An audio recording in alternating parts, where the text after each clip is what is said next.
It is Friday, and I am exhausted with being thinky and substantive and reading. I've done all of that for the week. I'm done now. I am going to have a fun conversation about the week's underserved headlines with some funny people. If you're new to the program, Wednesdays and Thursdays, they're the flagship program. I interview thought leaders, astronauts, warlords, regular lords, all sorts of interesting people. Fridays, I just have fun. I kick around funny headlines. And so if Wednesday's the salad, the well-balanced meal, Friday is the beer bong. And that's what we're about to do. So be aware of that. And helping me sort out these interesting stories are Darryl Charles and Dr. Timaree, who are the hosts of DTF Darryl and Timaree Fun Hour, which is my favorite comedy and sexpert podcast. Welcome. Hi. Yeah. Hello. We are in fact the greatest comedy sex education game show in the known universe. I completely believe that, and it's kind of walk us through this, because we're all part of the great union of podcast people, and on my end I make jokes and explore public policy, and on your end you make jokes and fix people's sex lives. Is that about right? That sounds right. Yeah, I think we also explore public policy, but everything we do is from the view of sex and gender, right? So do you think sex really has that big of an impact on human behavior? I can't imagine that actually gets to the policy level. It took me a second. I was like, is he joking? I got the big eyes for a second. I was like, uh-oh. Is this Do I guy have to get the chalkboard? Like, literally, it touches on every other subject. Like, every possible thing that a human could research or know about, sex will somehow impact it. And like, we could play a game where you just like spin a wheel and like pick a word, and I'll tell you how sex is connected. Yeah. I completely believe that, because I think we're basically apes with wristwatches.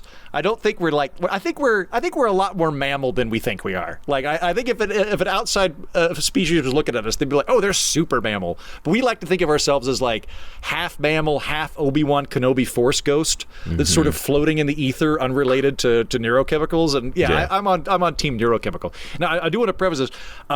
We talked about this off camera, but I am just going to assume that by virtue of having people on that do a podcast involving sex, we might get into some adult conversational topics. There might be some words that come up. So if you're a 10-year-old, don't let your parents know that you're listening to this. Put it on the headphones so that you're able to listen to this discreetly. Say you're listening to National Geographic a podcast, which probably exists. I don't know, but I'm warning you. And if you're a parent, maybe the kids won't let us. What I'm saying is, let us teach your kids about sex as opposed to the public school system. But know that you're doing it if you listen to the rest of the program. And Darryl, you are a comedian. Yes. And Timaree, you are a doctor. So are you like an oncologist or an ankle doctor? I don't know what kind of doctors there are. I'm the kind of doctor that will very slowly pay her loans off, because my PhD is in human sexuality. So it's from like a biopsychosocial model, and I specifically am trained in sexuality education. So I don't do clinical practice. So you should be teaching kids about sex. This is perfect. Yeah, this is literally my thing. When people find out that you're a sex doctor, do they become more or less intimidated? Like, is it a thing where they're like, oh, she's a sex doctor, I feel like she can see all of my horrible sex moves? Or alternately, do they want to open up to you about problems in their sex life? What do you encounter? There are like 4 different reactions. One of them is to immediately try to act like they know more than I do, and I bet you can guess who does that. And they want to tell me like, oh, you should have had me something for your dissertation. I'm like, I really shouldn't have. You don't know anything about qualitative research. And then the next one that'll happen is complete strangers will tell me things that they've never told their partners. Wow. And I'll be like on an elevator, and in that amount of time, they'll tell me everything that they've been holding back for the last 20 years. That's one reaction. And then another one is... Thank God I'm repressed and inhibited. By the end of the podcast, you'd be like, that guy might be asexual. I couldn't even tell where he was. Well, that would be fine, too. Yeah. Then there are also the people who ask, how do I do that? And I tell them, become don't. a sex doctor? Yeah, like, don't do it unless you really like hustling real hard and working 7 days a week and having no job stability whatsoever, because I've never had a full-time job. So that's another reaction. Which is odd, because given that we all agree that sex is such a pervasive part of being humans, one would infer that there would be ample full-time work for somebody that knows the ins and outs of it. There's a lot of work. There's definitely a lot of stuff to do. The problem is people don't value it. And they don't, in the same way that they don't really value art. And a lot of folks really don't, they know so little. This is like Dunning-Kruger, right? They know so little, they don't know how much there is to know. Right. Yeah. And so they're like, why would you need to go to school for that? Like, it's just a hard thing and a wet thing. That's it. I've had sex with 2 people. I'm very much an expert on this. Yeah. Why would I need to get a PhD? Myself.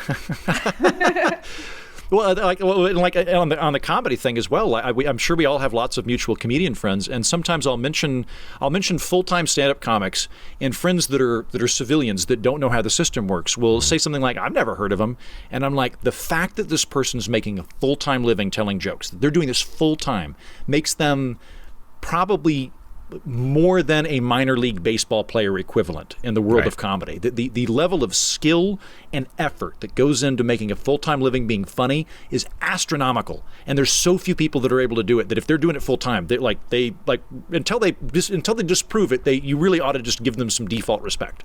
Mm-hmm. I would say so. And also money. Yeah, and money. We all need more money. When you find out about the person, just give them $1. Just one. Just one. I like that, yeah.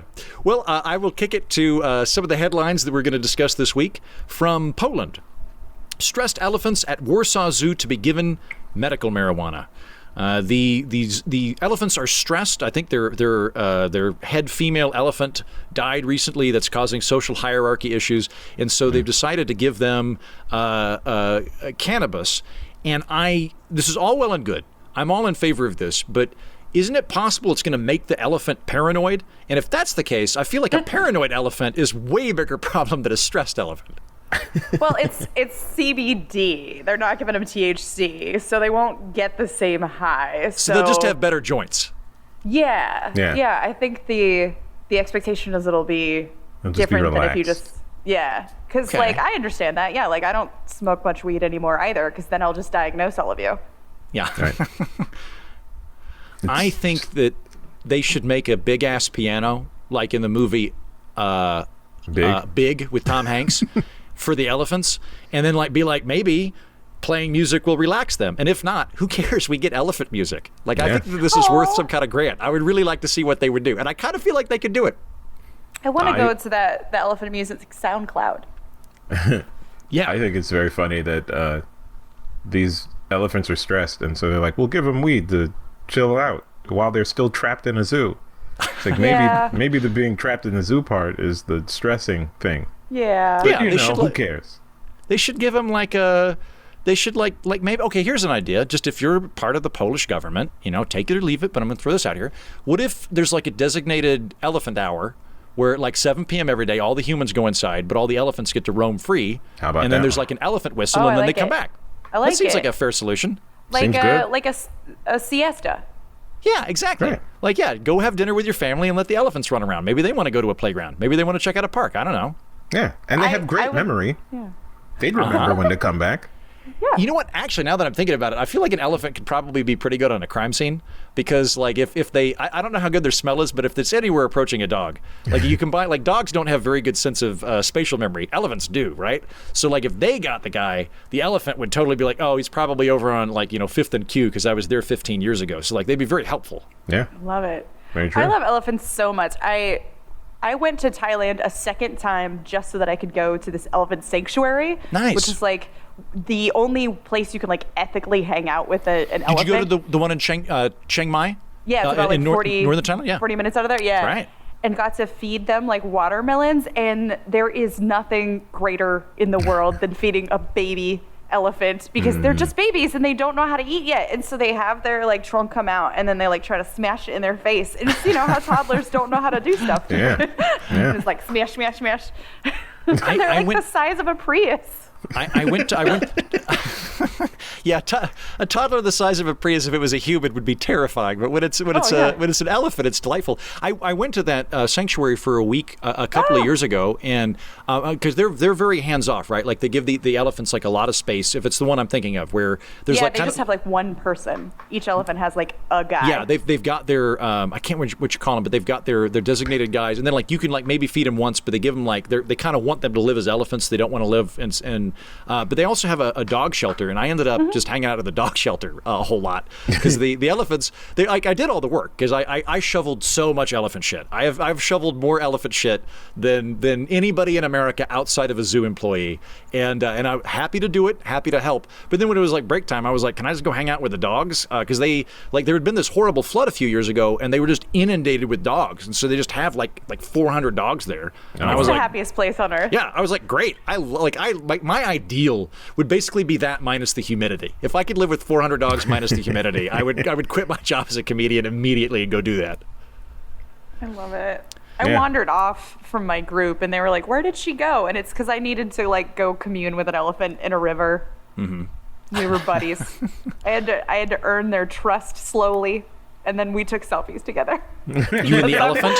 Because I'm American, and that's what we do. Wait, you took selfies together implies that the elephant also took selfies with you. Is that the case? Did it have some sort of...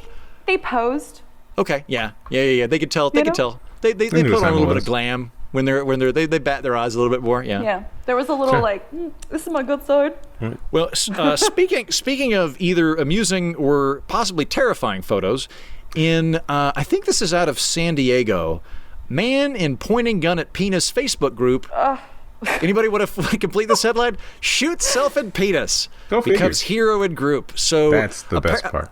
Yeah, apparently, I gotta say, this is one of those stories where like everybody has like a little bit of joy that comes out of it. All the responsible gun owners are like, "Fuck you, idiot! I'm glad you shot yourself in the penis." All of the anti-gun people are like, "Great, he owns a gun, he shot himself in the penis." Mm-hmm. Everybody wins except this guy. No, he still won. They made him their king. You're right. He's now king of the people that shot himself in the penis. In this. The thing that confused me is I was reading the story and it said. So to back up, apparently it's a Facebook group designed, I think, to troll responsible gun owners. So it's just that, which is a weird group to troll specifically. But they I love subcultures because if they're responsible, that like they're not the ones you need to worry about, right? Right. But they would take pictures of like putting a revolver against their shaft and then would post it and. He shot it. It says, initially the man thought he just grazed himself, but he actually shot himself through with an entry and exit wound, according to Vice. Crack report, I got the part of Vice. Thank you, Vice. He was treated for his injuries at a hospital, even went to work the next day. The thing that confuses me about this, I don't own a gun, but I'm from Oklahoma, so I basically own a gun. And I feel like if you shoot yourself in the penis and you're not sure you shot yourself in the penis, it doesn't qualify as a gun. I feel like that's just like that's like a really good slingshot or something. Like you should know. Like I don't know what gun he was using, but I feel like most guns you would be very aware if you shot yourself in the penis. I imagine there's just like so much shock, right? And that's why that's happening is you're just like, your body can't process the concept that you would be that damaged and in that specific way. Like it's just like your brain is responding. Nope. Well, I refuse.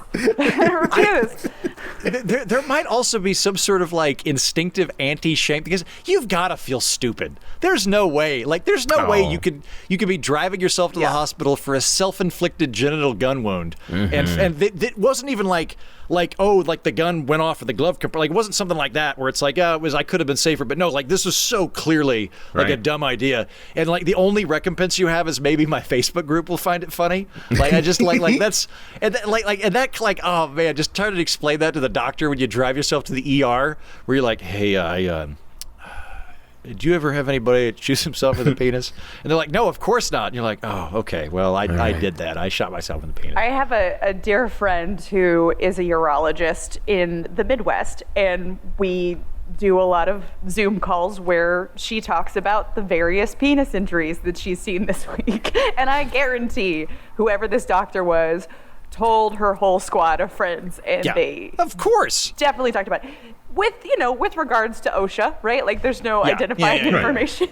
Right. But like, I have definitely gotten the lowdown on like some penis deglovings. And oh God. Is that what I think it is? It's probably worse.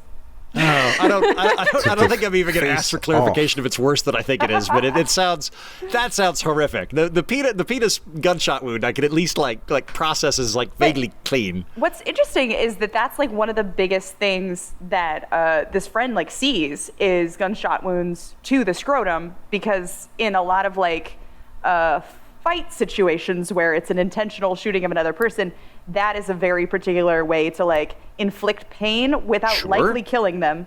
Okay. And there's a degree of like gotcha-ness to it, right? Yeah. Sure.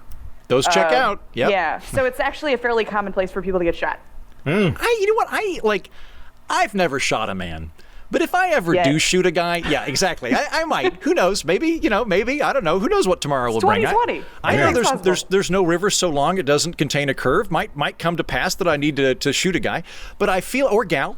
But I feel like equal opportunity gun violence. Thank you. I'm not sexist about who I potentially murder. Right. So if I have to murder somebody, I do feel like I would at least be like a very gentlemanly Edwardian dueler.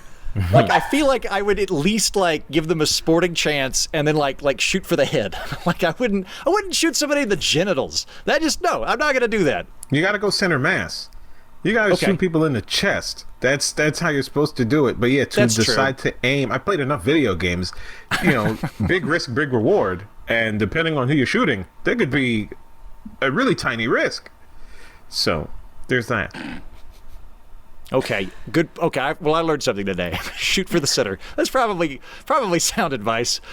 Shoot for the center. Just PSA, don't shoot people in the genitals. It's mean. Yeah, I get it. But if you're gonna shoot yourself in the genitals, join this Facebook group and be given your just due. I mean, everyone was happy. And then you've got like at least a fig leaf where they're like, why'd you shoot yourself in the genitals? You're like, well, I'm a part of a Facebook group. And people are like, oh, makes sense. I follow. Right. Well, I mean, it's kind of like a vasectomy where it's like you get it done and then you have a weekend where you just have to sit at home. So, oh my God. Okay, now I think you've struck onto a brilliant business model. Like, because I've never had a vasectomy either, but maybe someday, I don't know, maybe I'll get a vasectomy. Who knows? I know that no river's so long it doesn't contain a bend. But if that happened though, because I'm told that like from guys that have had a vasectomy, like they don't like doing it. They walk in and there's like dudes sitting in the vestibule with like ice and that kind of thing. And if the doctor's like, here's the deal, we can either put you under. And we can, it's going to take a couple hours. It's going to be a prolonged process. Alternately, we can just give you some morphine and shoot you at this specific space.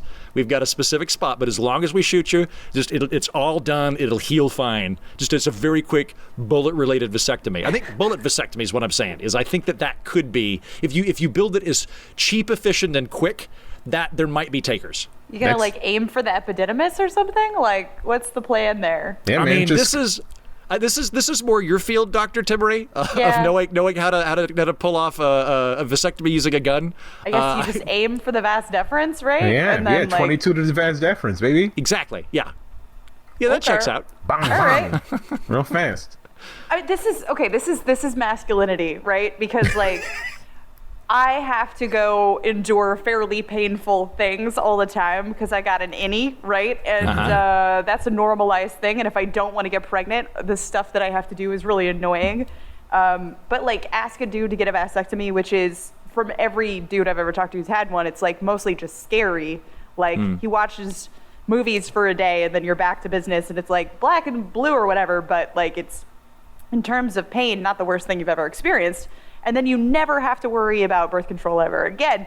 And it's just like somebody would rather get shot in the nuts because at least then it's like badass. Right, exactly. I gotta say, it would be tough to get stared down at a poker game after a doctor shot you at the balls as a surgical procedure. Like if you're like, oh, I'm supposed to be afraid of you. I paid a man to shoot me in the dick so I can't make kids. Like I'm not afraid of you. Yeah, I think you're right, doctor. I think that there's definitely some ego and macho-ness built into that model, which is why we're gonna make a ton of money. It's gonna work. When Darryl and I quit our jobs. It's gonna work. I will definitely work for this business that we have just started. Yes. Semi-autosectomy. Down in Florida, city of Lakeland closes portion of park because of snake orgy.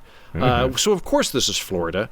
Now, I don't think that the city officials called it a snake orgy. I think that was the due diligence of the journalists that wrote this story. But apparently, one of these parks has just like a massive reptile clot of cronking snakes all wrapped around each other in the throes of passion. And there are enough of them covering a large enough area in a creepily enough way that they've had to shut down that park.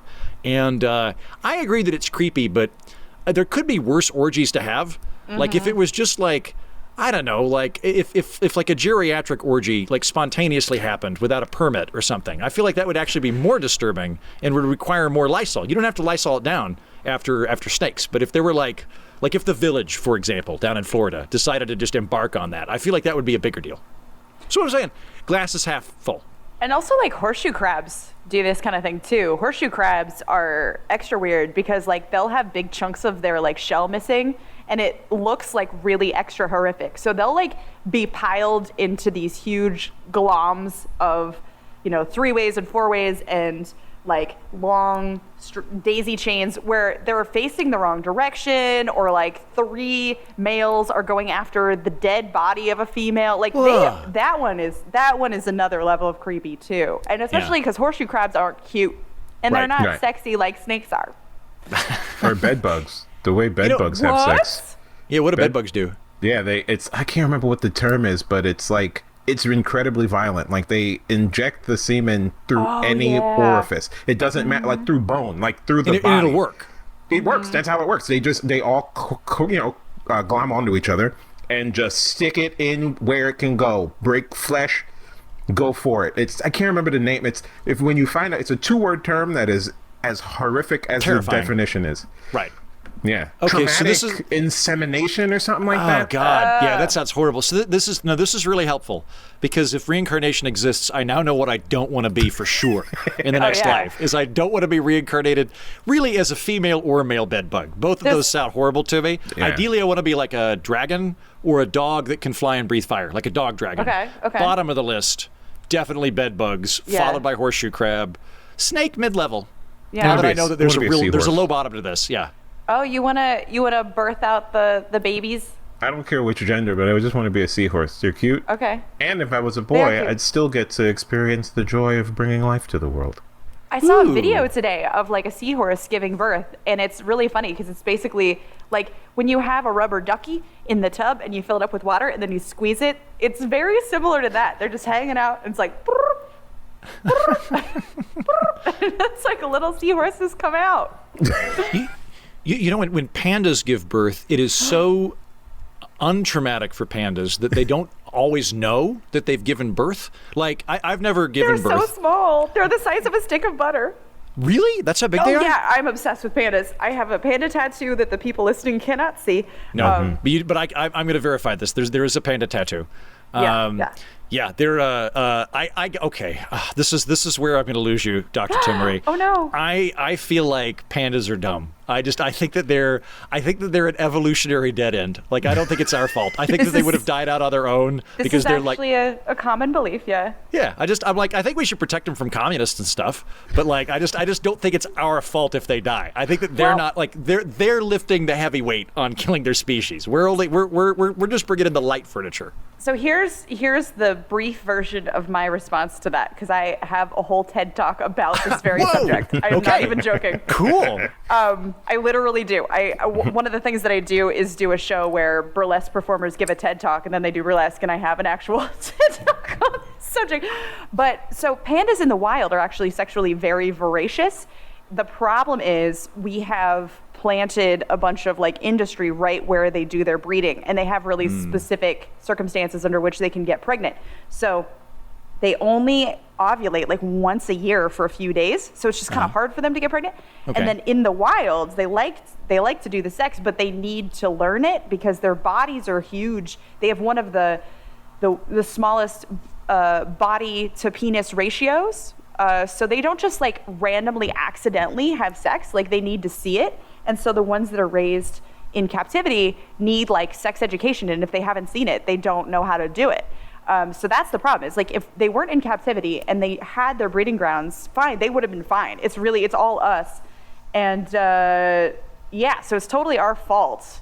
And they're really adorable, and I love them. Okay. You know what? I'm always it's fair play, because I'm always like, here's my thing. I'm very pro forest. I like trees. I really like forests. It's going to be difficult for me to, like, if someone's like, we should bulldoze that forest or not, you have to have a really good reason.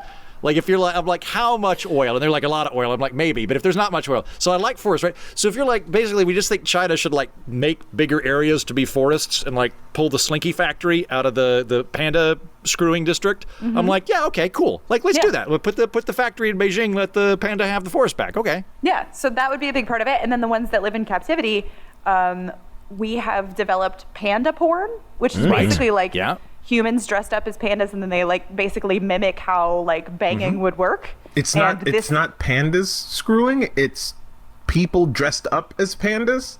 Yep. This is the greatest day of my life. Okay. And that's how they learn. That's how they learn how to do it. They have two actors that are effectively like clinical furries who are going through the going through the motions, like, and they like kind of show them positions and stuff.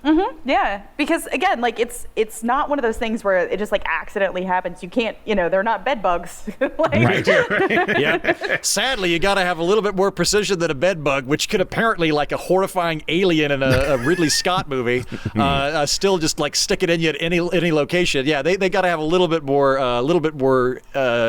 specificity. Yeah, and then when they come out, they're like the size of a stick of butter, and then within a year, they're like 200 pounds. It's amazing. Really? Okay. All right. Fatty milk. Okay. I have gained some begrudging respect for pandas. I still think they're overall dumb, but I think they're less dumb. So you did move the needle for me. I think everything's dumb. So it's fair. Fine. There's a lot of dumb animals. That's true. Okay. Actually, no, this is in Australia. Man caught on camera using car wash to take shower on the Sunshine Coast. There's some security footage of this. A guy runs into the car wash, and then another guy hoses him down. Right? There's two people, which, because at first, because when I pick these headlines, incidentally, a lot of headlines that look funny, when you actually read them, they're very sad. Yeah. Right? Like sometimes the headlines are great. You're like, oh my gosh, what a moron. And then you read, it's like, oh, this is horrible. This person's like so clearly a drug addict in the throes of a truly awful addiction. I'm not going to make fun of that on my program. So like that kind of stuff I end up spitting out, right? So this one, I was like, oh, it's probably too good to be true. But I was like, okay, check one, Australia. So there's already a 50% chance that this is just a drunk with his drunk buddy performing a prank. Right.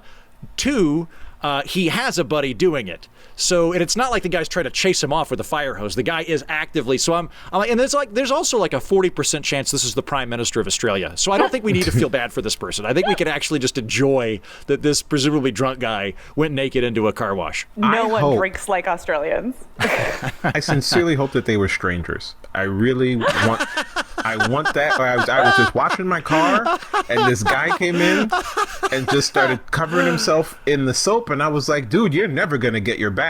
Yeah. And I went over there, and I finished the job for him. Now we're Facebook friends. Yeah. We play PlayStation together. He's going to be my best man. I think that's the division. Like, so an Australian would be proactive of like, right, all right, he's not going to get that soap. I'm going to be here all day. Like walks on, I'll get you, mate. Don't worry about it.